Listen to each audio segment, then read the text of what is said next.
Today's episode is brought to you by Market Street Media. I'm actually one of the founders of Market Street Media, and the reason we started it, we wanted to go ahead and build the thing that we wish had existed when we started podcasting. We wanted a physical space where you could go record a podcast with nice mics, a nice, comfortable place to record, no setup of equipment, no breakdown of equipment, someone close by to help out if something goes off the rails. Someone to help brainstorm the creative parts of your show. So everything from your show title, your artwork, your segments, to how to connect with your audience. Now, if you've batted around the idea of creating a podcast for yourself or your company, schedule a time to talk to Market Street Media. You can find Market Street Media online at marketstreet.media. That's marketstreet.media.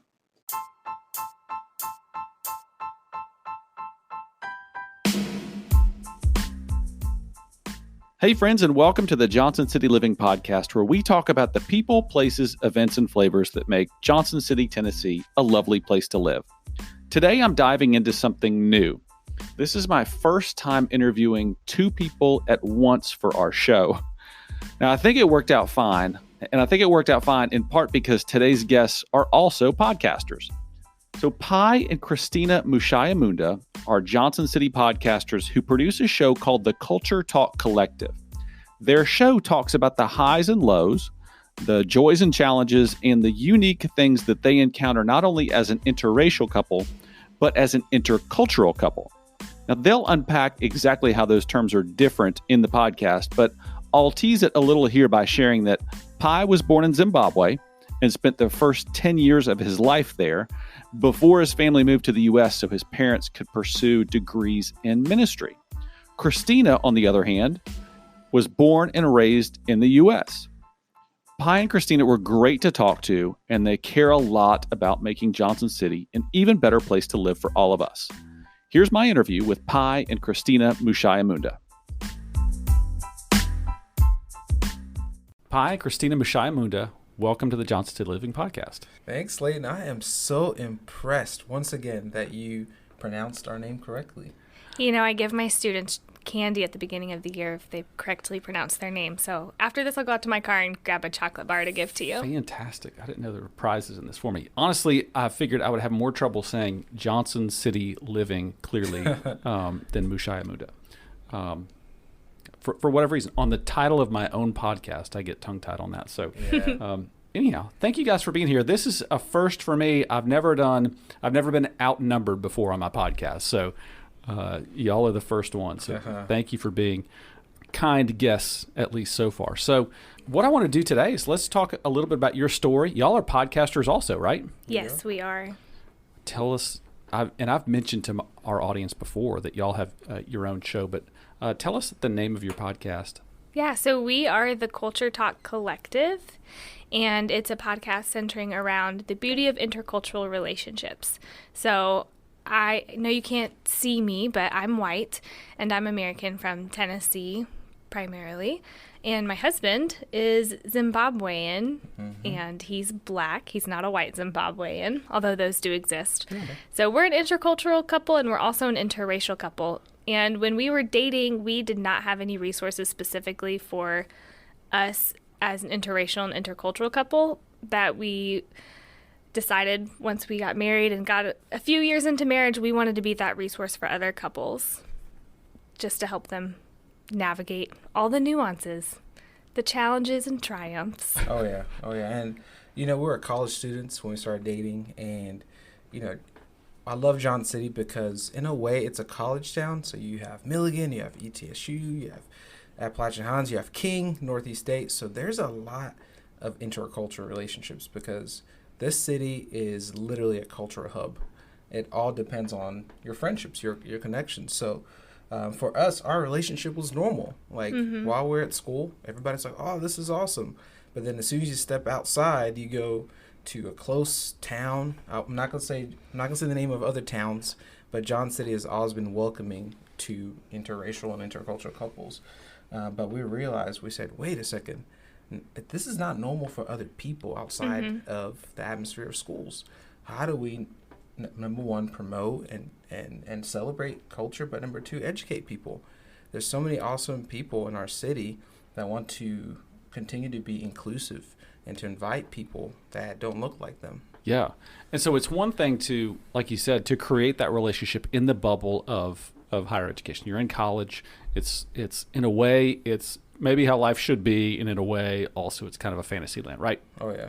And so then that goes away when you graduate, and it's, okay, now, the safety net of our college environment, where there are other people who are experiencing similar things like us, that goes away. And Christina, you mentioned that maybe there weren't any other mentors ahead of you. And so you kind of want to be that voice now. Is that what you're saying? Yeah, I think so. I don't feel like we're qualified necessarily to be mentors, but we've been together for 6 years, and we did have mentors in our relationship and in our life that really helped guide us. But we actually prayed for an interracial couple to mentor us when we got married, and we did find someone at our church that we go to now. We go to Calvary Church, and it's a multicultural church, and I remember walking in the first time, I was like, oh, there's interracial couples in here. Yeah. Hello. Oh my gosh. Yeah. And we were like, this is where we have to be, because one day when we do have kids, we want them to be surrounded by other biracial, intercultural families as well. So yes, that's my long answer to your question. That's great. So when did you start the podcast? In our brains, we started last summer, but then I went to graduate school, and so we put it on hold. Yeah. So our podcast actually launched when? We launched it in 2019, the fall of 2019. Yes. But we had the passion and desire probably for about 1.5 to 2 years. We thought about doing a blog, and then we discovered I'm a terrible writer. I am not disciplined. She is. That's not true. You're a great writer. You just don't do it. Thanks for being an amazing wife. It would all the responsibility would fall onto me. And my wife is an English teacher, so you know how intimidating That's a high that is. standard. Yes. That's a high standard just for writing some Yes. blog posts. Yeah, and we figured let's have a conversation. Let's make sure people feel like they're at home, whether they're doing dishes or drinking coffee, and let's talk about the joys and triumphs of intercultural, interracial relationships. And we share our story. I share my story about dating interracially for the first time in college, and my experience and how it was tough. And I always tell people, like, I kind of, we're Christians, and I was like, God, I'm done with this. This was hard. Wow. And then this beautiful white girl comes up 2 years later, and she demolishes all the stereotypes, not stereotypes, but my experiences. Yeah. So I'm just thankful for this platform, because we know there's other couples that have the same story. Yep. And so not just a podcast, but we want to create a community, a collective. And hopefully this year we'll be announcing we want to do events to where we can bring people together. And you don't have to be a monocultural relationship. So Leighton, you and your wife are totally invited. But we want people to feel like it's heaven on earth. The Bible says one day every tribe, tongue, and nation. And I believe that Johnson City can do the same thing. Yeah. We want to bring people together and to celebrate one another, because unity is not just conformity, right? Yeah. Unity is a celebration of diversity. Yeah. And we're thankful that we get to do that. One of the things I've started to do is I do subscribe to podcasts from people that have just completely different backgrounds than I do, because I just want to I want to understand. Like I want to get to know people that live a completely different life, even in our own city. Yeah. Like you can live a completely different life from your neighbor, just based on a lot of different things: the color of your skin, your sexual orientation, your family background. There's so many different ways that change the way we see the world, or not change, but impact the way we see the world. Definitely. And to me, it's just helpful to understand those, get to know those people at some level. It's interesting that you chose a podcast over blogging, because I'm sitting here thinking a blog may almost come across as like an argument or an opinion or a position piece, Right. Rather, whereas a podcast seems much more collaborative, much more conversational, and you're inviting your listeners into a conversation with you rather than here's this, you can take it or leave it, and agree or disagree. You're an English teacher. I'm curious on your thoughts. Yeah, well, and that's really why another reason why we decided to do a podcast over writing a blog, because we realized it was really the conversations that were driving our desire and our passion to start a podcast, because we have, especially, we're best friends and we talk all the time. I don't know who talks more than the other. It must depend on the day. Yeah. But we're having all these amazing conversations between the two of us, but also among friends about, for instance, some experiences that we've had in the surrounding areas. I used to write a blog, and I did write a blog post one time about someone who called my husband the N-word in front of me, and he only said it loud enough to where I could hear, and I was livid, and I thought about attacking him, but I realized Tennessee was an open carry state, so I decided not to, and I'm only 5'0". Another important thing to note. But I did write a whole blog post about it, and it was actually one of my most shared blog posts. It was a great opinion piece, but it only went so far. Whereas podcasts, you can keep the conversation going, I think. Yeah. Mm-hmm. And I feel like, we're young and we're learning and growing, and I feel like a podcast has the opportunity to bring other people to voice about their growth as well, because we all know in the next 10, 20 years, our opinions are going to change. Mm-hmm. And I think our podcast isn't more so like, here's what we know, follow these steps. It's more of like, hey, follow us along in this journey in our relationship. And number two, you're not alone. We want people to not be alone. First season, we felt that way. Mm-hmm. But this podcast alone has revealed so many amazing intercultural couples, not just in our city, but around the world. Mm-hmm. But the city is our home base, it's our hub, and we want to make sure that we're providing value. Well, and that not being alone thing, I think, is huge, and you give people a place where they can come, they can tune into your show and go, okay, they're talking about the same things that I experience, and also just when you're looking for something, you see it more often, right? And so it gives people something to latch onto. Pai, you and I talked about, I mentioned to you that we have intercultural relationships inside our home, interracial relationships. My son was born in Africa. We adopted him when he was almost 2. Awesome. And it wasn't until he became part of our family that everywhere we go, I see other families that look like ours. Wow. Mm-hmm. It's more common than we realize. Mm-hmm. We think it's a unique experience for us, and to a certain extent it is. But you get tuned in to see similar situations. I'm curious about, you mentioned the relationship is intercultural and interracial, and there is a difference there. Right. Describe the difference between intercultural and interracial to me. Yeah, I like how Christine's pointing at me. He's the sociologist. I know. I'm the psychologist. I'll psychoanalyze you. He'll explain why. Yeah, power couple. So, when it comes to culture, I am a third culture kid. So we talked about that last time, Leighton. And if you're a listener, you don't know what third culture kid essentially is.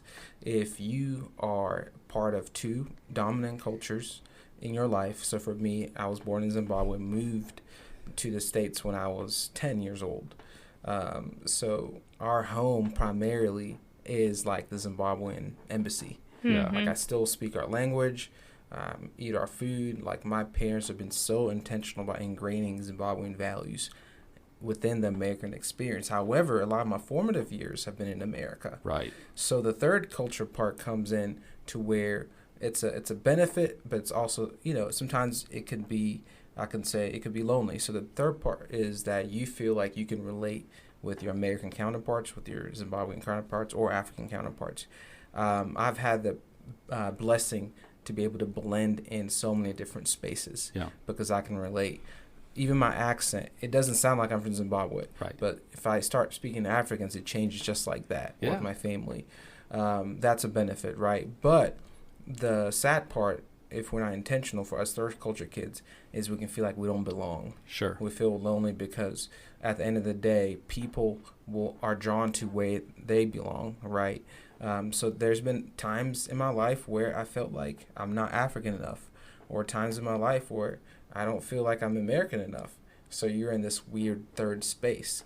And so that's something that is important to me, and I'm thankful to have people in my life that are also third culture kids to relate with. But also our kids, like how are we going to raise our kids one day?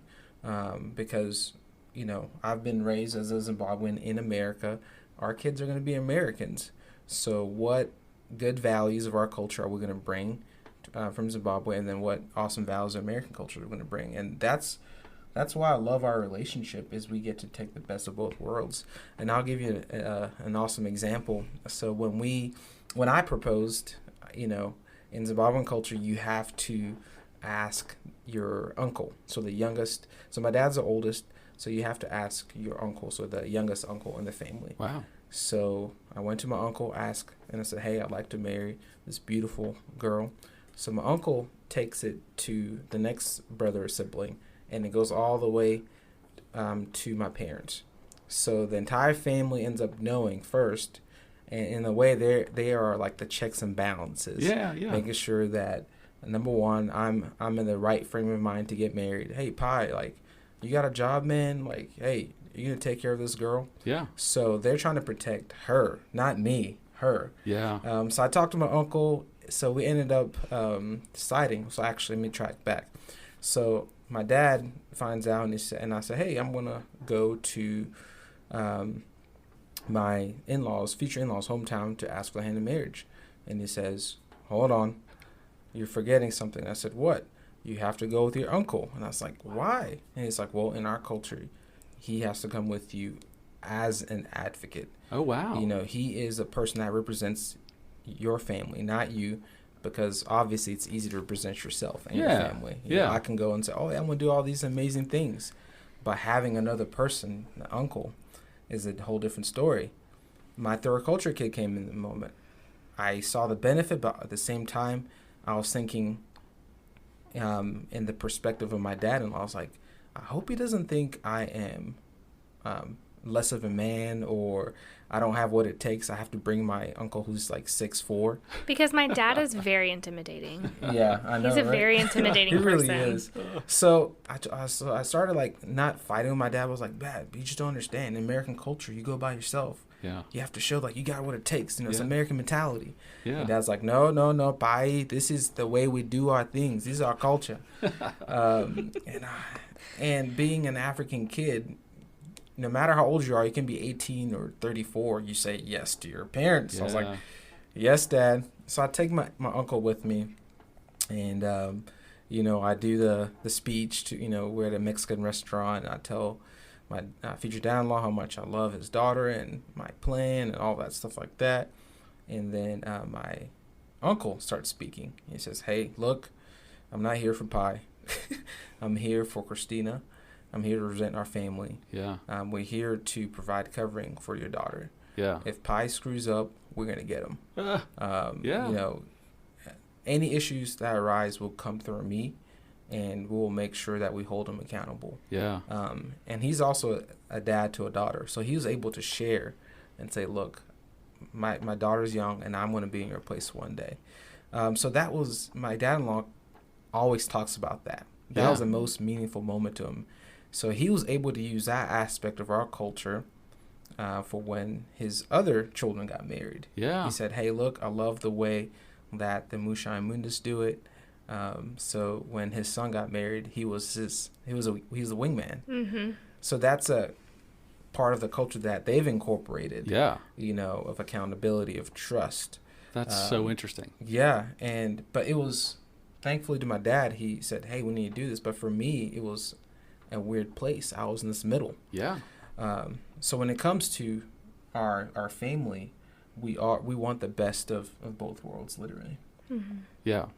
So that's a great example. I'm curious, Christina, what's a practical example, real life example of an intercultural difference that you've run up against? That was eye-opening for you. Like laughing. I'm laughing because now I'm going to have to go through my Rolodex of differences.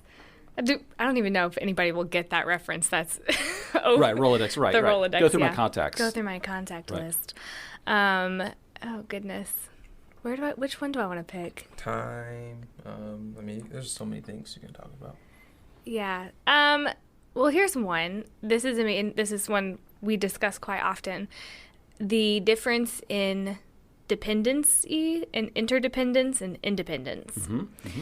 So there's a common proverb, and I don't know which country of Africa it originates from, but it says the nail that sticks out gets hammered down. And in America, they value individualism and independence. And so, for instance, applying for jobs, I was always told the squeaky wheel gets the oil. So you want to squeak. You either get the oil or you get removed. Right. Something happens. So I was telling my mother-in-law about applying for jobs when I was finishing graduate school. And I said, I sent in my application for this place. And then I emailed the principal and just shared how much I enjoyed working at this school. And because I did my internship there. And she's like, you reached out to him and emailed him, and he never responded, which was fine because I assumed he was a very busy man, but I wanted to make sure that he knew I was applying and I was very interested in getting hired. Yeah. And she was so shocked that I would do such a thing. And so it was funny to look and compare because she's like, I would never do that in Zimbabwe. You just wait. You wait to hear back from somebody. You don't want to make yourself stand out. But here I'm like, you have to stand out. Because if you don't stand out, no one's going to find you. No one's going to see you. That's why everybody has purple hair at one point in their life. Right. Mm-hmm. So that's one fun difference is just that independence and individualism versus communalism. But the beautiful thing about combining these two cultures, like Pai said, you've got the best of both worlds. Like, I'm way more relationship oriented because of my husband being like, hey, we got to be about relationships, because sometimes I can be all work, no play. And he's like, but we got to play sometimes. We got to be around people sometimes. So that's one example. I mean, how much time do you have? We have so much time. You should give one more relational example. A relational example between the two of us? Yeah. We can talk about the way that we predict time. Oh my gosh. Yes. Well, and it's funny because one of my friends was like, I'm really worried for one day when you two have children, because you never show up anywhere on time already. When you have kids, it's going to get even worse. And so I'm like, hey, like for instance, on our anniversary, we went to go see Frozen 2 because we are adults who wanted to go see Frozen 2. And I was like, okay, so the movie starts at 7, so we need to leave at 6:20, so we get there by like 6:40, so we have time to get in line, get our tickets, get popcorn, and be in our seats at 7, because your girl likes the previews. Yeah. My husband's like, okay, sounds good. Plays FIFA for a long time.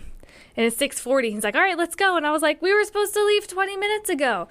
We ended up missing Frozen 2. Mainly because they sent us in the wrong theater. We watched for some 20 reason minutes of the end of Frozen 2 instead of the beginning. Yeah. And so we have such a difference in time. And thankfully, we're slowly getting to a place where we can cooperate. So there's a saying that in Africa, we own time, and that people in America are slaves to time.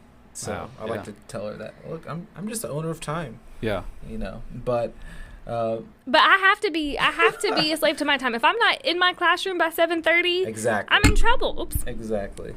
It is wild. It's we do live in a very appointment driven, time centered culture. And, there are only so many hours in the day, and we're going to squeeze every last little bit we can out of the days. Tell me about you all. No, Christina, you did not grow up in Johnson City. No, I moved here in 2011 when I started college. Okay. And Pai, you grew up in Johnson, mainly from the time you were 10. So we moved from the United States. We moved to Winston-Salem, North Carolina. Okay. So we lived from 2002 to 2007 in Winston-Salem, North Carolina. A whole different cultural demographic, honestly, than the Appalachian Highlands, or you want to call it the Tri-Cities. Yeah. So, got accustomed, had the culture shock thing, moving to a different country. I spoke British, Zimbabwean English. So I said, toilet. I said all the different words. I still say squirrel weird. People think I'm weird. So there's certain. And what day of the week is tomorrow? Tomorrow's Tuesday. Yeah. So I say Tuesday instead of Tuesday. Right. So I went through, your normal cultural things. Yeah. So, I think I figured it out. I'm in Winston-Salem. I think I can blend in. I've assimilated the accent. I'm good to go. And then my parents said, hey, we are moving to Elizabethton, Tennessee. And we said, what? Tennessee? I'm not. Who do I want to move to Tennessee? We just moved from Zimbabwe a few years ago. And so I always joke because so I went to Elizabethton High School my junior, senior. And the school that I went to in Winston-Salem was, predominantly African-American. Yeah. And then just flip it. Yeah. In Elizabethton. Yeah. So I always feel like I'm God's social experiment. It's like, let me see if this works out. Let me take this kid from Africa to North Carolina to Tennessee. Yeah. So thankfully, the seminary, Emmanuel Christian Seminary at Milligan, is what brought us here. My parents are both in the ministry. And if it wasn't for Emmanuel, we wouldn't be in this area. And then we ended up moving to Johnson City. Yeah. So I went to Milligan for undergrad and then my master's at ETSU. So I've been here since 2007. And I can say that I've seen a drastic change. Just the culture dynamics, it's incredible. Oh my gosh, but even since 2011 too, the downtown has boomed. There was nothing to do when I first moved here. And it's more diverse. Like coming from my perspective, imagine going to Walmart in Elizabethton and people were just like, what in the world? Yeah. I felt like we're one of the pioneers. I know we weren't, but just seeing the culture dynamic of the city is incredible, and it makes us want to plant our roots here because we enjoy it. Yeah. Tell me about what y'all do here in Johnson City. I know, Christina, you teach high school English. Is that right? Yes, 9th grade English. Okay. Was that always the career track, or? I had wanted to be a teacher since I was 5, but then I lost my way a little bit, and then I came back to it. You mentioned that psychology degree, so yes. Was that an option at some point? Yes, I seriously considered going into social work, but then I thankfully took a class that was too emotionally heavy for me and made me realize that was not the right track for me because I'm not great at compartmentalizing. It's intense work. Yes, but I love having my psychology background too because it helps me as a teacher and just as, in our intercultural relationship and just as a citizen of the world because I have a lot more empathy for people because I can understand sometimes your brain's not always working. Yeah. It's not working the way it's supposed to sometimes, and that's okay. And so it's important, especially working in a school system, to understand the importance of mental health. And so that really helps me be more empathetic with my students. That's one thing we talk through with our kids. We hear about, this kid or that kid is cutting up in class or causing problems or picking on them or whatever. And we have tried to teach them, I don't know if it's sticking or not, that some kids just have bad days. And some kids live in places in places and environments that we can't understand and wouldn't want to experience on our worst day. And yet the kids have to show up to school and perform every day. So that's good. There's a lot going on. Can I say adults have bad days too? Am I allowed to say? Yeah. We've just learned how to cope. Some of us have learned how to cope a little bit better when we have to show up and perform. Yeah. Or we call in sick. Yeah. Air quotes. And Pai, you're involved in a ministry here. I am. Right? Tell us about your work. So I'm the Chief Operating Officer at Good Samaritan Ministries. So if you don't know much about us, our mission is just to combat poverty, to serve the homeless, the under-resourced families and individuals in our community. That's been my first big boy job, actually. I started in 2016 after grad school. And I was a programs director there, and in 2019 I became the COO. But the heart really is not just in serving. It's how do we partner with people that might be like us socioeconomically, and show them that they have a gift, they have something to offer to the community. So it's not just about like, hey, let's just make sure this person is fed, but it's like, hey, how can we equip you so that you can serve others, so that you can feed other people one day. And so I've been doing this work for a while, and I love it because, I don't have the same day every single day. I get to meet incredible people. I'm we're talking about people from the rural areas of Johnson City, people, the homeless downtown, and the beauty is that everybody has a story, and the challenge is how do we get people at the same table to contribute and to share in our city. Yeah, it's fantastic. Let's do a quick lightning round. I'm going to dream up some questions here. Stress. We talk. All right. Ian, y'all can, I need y'all to both chime in on these. All right. Okay. I'm just going to make some notes here. So, if you had to eat one meal in Johnson City for the rest of your life, what would it be? The Drunken Goat Burger at Label. With Parmesan fries and garlic aioli sauce. That is our favorite meal. Like, yes. I would eat that. Can I share the same? I've peeped on your Instagram and I've seen you cooking up Zimbabwean classics in your home kitchen. Oh yeah. Oh yeah. So you do like a taste of home every now and then. Oh, it's amazing. That's my favorite food by far. Yeah. It's my favorite food. But in Johnson City, I will have to say the Drunken Goat Burger with the garlic Parmesan fries for sure. And then sometimes we need a basket of fries just to supplement the side of fries. Yeah. I mean, you don't want to come up short on fries there, for sure. Never do. Y'all are relatively newly. When did y'all get married? In December of 2016. Okay. So y'all have been at this for a couple years. My dad says once you make it to your third anniversary, he said third. Then you're set for life. Have we made it to our third? Or is that this coming year? We made it to our third. Yes, we have. Yeah, it's like the first year is everything's new. Second year, the new has worn off. Yes. And now you're really seeing what it's like to live with somebody else. Yeah. Mm-hmm. Warts and all. And then by the third year, you kind of know, all right, we can do this. This is going to be good. Favorite spot for a long weekend or vacation? In Johnson City? No, just in general. The world is your oyster. The world is our oyster? Well, we haven't traveled outside of the United States as a couple yet. We're looking forward to doing that Going back soon. to Zimbabwe. For a long weekend. Ooh. We are fans of Asheville. Yeah. Mm-hmm. So when we talk about, we try to do getaways. So a lot of our getaways are situated around the mountains in North Carolina because it's not too far.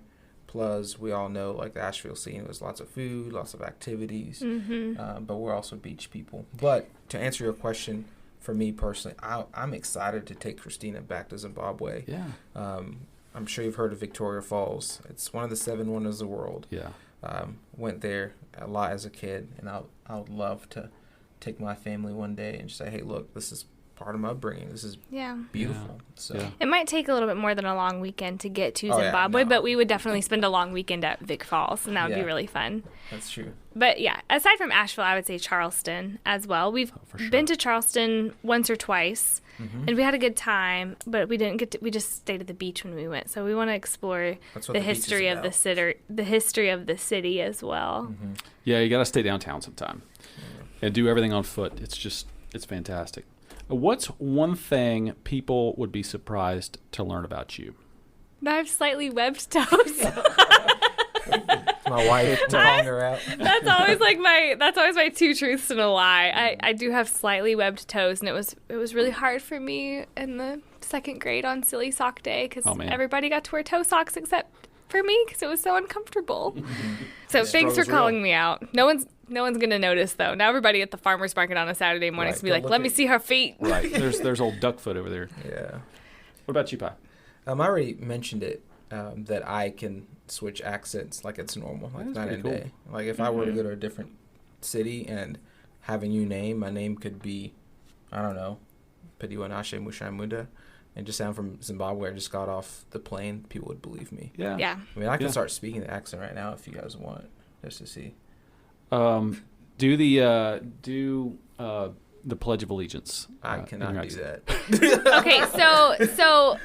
So tell me a little bit about the food in Zimbabwe. Oh man, Saga, the food is amazing. So my favorite thing about the food is that you have the sadza, which is like a cornstarch, and then you have the greens, which is called muriwo in our language. It's called muriwo. So you have the sadza and muriwo. And then you have the meat, which is called nyama. So if you can say nyama, which means meat. And after a long day, you don't need more than one meal. You just need one meal and you be set for an entire day. And what's the spice that you put on the meat to make it flavorful? Roiko is incredible. I love roiko. Mm-hmm. Yeah.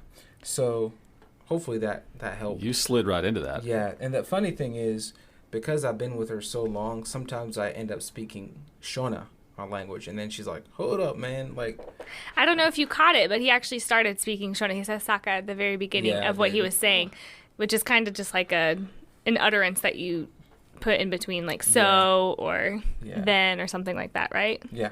Yep, you got it. Look at her. That's really interesting. How about for each of you, one person who's had a big influence on your life? I'm going to say my dad.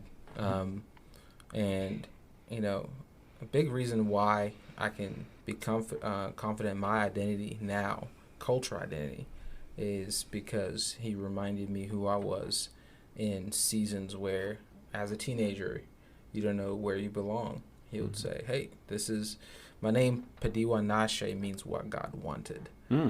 So, you know, my dad, so all my siblings have long names. Yeah. And there at the end is the word Ishe, which means God. So, like, you know, so everybody has been purposefully named because that's a cultural value. Yeah. Is your name is your future and your identity. Yeah. So you're named intentionally. So he's helped reaffirm who I am in times where sometimes you question and sometimes you wish that you didn't have a long name. You know, when you're in 5th grade and you have a 12-letter name and the teacher's looking at that roll call and they're like, I can't do this. And you're like, man, just call me Joe. I wish my name was Joe. Yeah. But I'm proud of it now. And I think this is why we even have this podcast is a product of intentional visitation of our language, of just our identity. So I'm thankful for that. Absolutely. I'm going to be cheesy and say my husband, mainly because, you know, I think, you know, you kind of change who you are every 10 years. I would say so. And we've been together for the better part of 6 out of 10 years. So almost there. And I have been out of my comfort zone the entire 6 years. And not to say that in a bad way, but to say, like, my worldview has completely opened and changed. And I came into our relationship already pretty open-minded, I think. But Pai has really helped me to understand the world in a more nuanced way. And it completely changes the way that I interact with the people around me and the way I interact with my students, even my, you know, especially my students of color and my white students. I'm a lot more open about race among my students, which always leads to really fun conversations because it depends on how diverse my class is when we read books like The Hate U Give by Angie Thomas, which is a Black author, and it's about a Black boy who gets shot by a white police officer. And so we're in the middle of reading that right now. And so it's very uncomfortable for me as a white teacher to be teaching this book. But it's awesome because I can come home and be like, okay, my students had this question. How do I respond? Or he gives me great insight into understanding the world from both lenses. Friends, that'll do it for today. Thank you so much for coming into the studio here and being on our show. What's coming up on your podcast? We're towards the end of our first season. We're currently on a hiatus because life is a little bit crazy right now, so we've not had time to work on our podcast. Exactly. Taking a couple weeks off here and there, you know, winter break. Yeah. But as we are closing up season 1, we're just kind of having conversations about intercultural relationships. And then as we move into season 2, we are going to be interviewing other interracial couples and intercultural couples, whether preferably married couples, just because it's easier. They're dating. It would be kind of awkward if, let's say, they broke up. Yeah. So those are the things that we've got coming down the pipe in a couple of months. Yeah, and you know, one of the things that we're passionate, we love food. Food is so important. We love people. Yeah. And we want to create a gathering space for intercultural families. So if it's okay if I can do a little blurb, but we'd love to, if they can go to our website, theculturetalkcollective.com, or like us on Instagram, The Culture Talk Collective, and subscribe to our mailing list. We'd love to keep you posted on some local events that we'll be hosting. And that's, for me, that's what I'm really passionate about. Yeah, is I want to get to meet new people in our city. There's so many amazing people, and we want to bring them together, have great food, and maybe I can cook some salsa for you, Layton. I would love that. Yeah. I would absolutely love it. I totally agree with you that, and the reason I do this podcast is there are so many things going on in this town, and so many people that have amazing stories, and so much happening in this town that so few people know about. Really cool things happening in this town. What y'all are doing is one of them. And so thank you for being one of the two of the people, places, events, and flavors that make Johnson City a lovely place to live. So thanks for being on the podcast today. Thank you for having us. Thanks, Layton.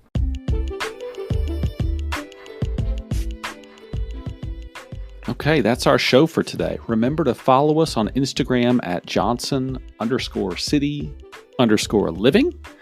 And if you have an idea for a future episode of the podcast, shoot me an email at news@johnsоncityliving.com. Thanks for listening, and I'll see you around town.